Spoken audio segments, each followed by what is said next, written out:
Titanic. It's a movie about a boat. Yes, exactly. Can you talk about auditioning for that? Yeah. At every level, James makes an intrepid departure and a very singular, logical choice. And he, rather than spend 15 minutes with, 50 people, he spent an hour with, 5 or 7. So I was fortunate that and they screened The Phantom, which was a Paramount project I think this was before Paramount jumped on them. Can't escape the Phantom. Can't escape the Phantom. I had to bring it back. I'm sorry. And he's like, okay, you can do period, but let's see how we work. And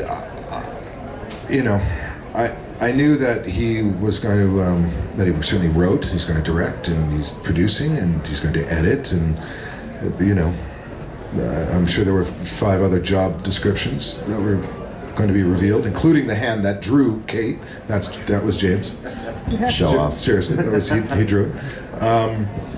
I thought I'd appeal to the editor, and I knew the guy. He was a truck driver from Canada, and he doesn't suffer fools, nor does he want to.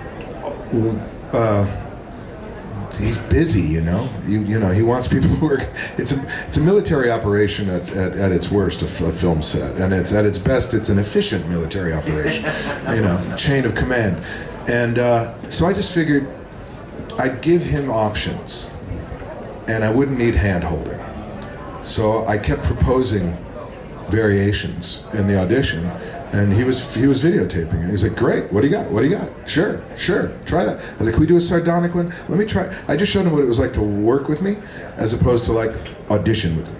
And fear was not, which I guess there was a reputation that preceded. He's the funniest man. He's smart, which means he's funny. Funny people are smart. And he's hysterical and likes wordplay like I do.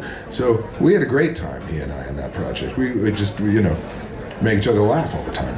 And it was an extension of that audition, because it was like, this is me, that's you, let's tear that thing down, let's go, what do we got? And it was like, all right, you're pleasant to work with, and I don't have to worry about you, and you'll bring things. I think my publication has owned this original sin in modern times, but at the time during production, I think Variety published a story a day or a story a week about how disastrous this was going to be, biggest bomb in history. Obviously, we're totally fucking wrong. But did you have a sense when you were making it that this is going to be this monumental thing, that this like era-defining movie? Well, firstly, thank you for doing that, because no, it wasn't me. No, but low expectation is your best friend. If you're good, it's all you could ask for. Oh, to be the bridesmaid, never the bride. Oh, to always be under, that was a gift. God forbid you guys wrote a story every day saying this will be the biggest movie of all time. We're done. You put a fork in it. Kiss of death. That is all you can hope for. And trust me, in the art world, it's the same thing. Oh, the actor's a pain to, it's like, oh, great. I did a show in London. I thought, I'm going to get reamed. I'm like, there's such a stupid glass ceiling around transferring between mediums as an artist. God forbid you try something else. And I love it, because fortunately people like the work.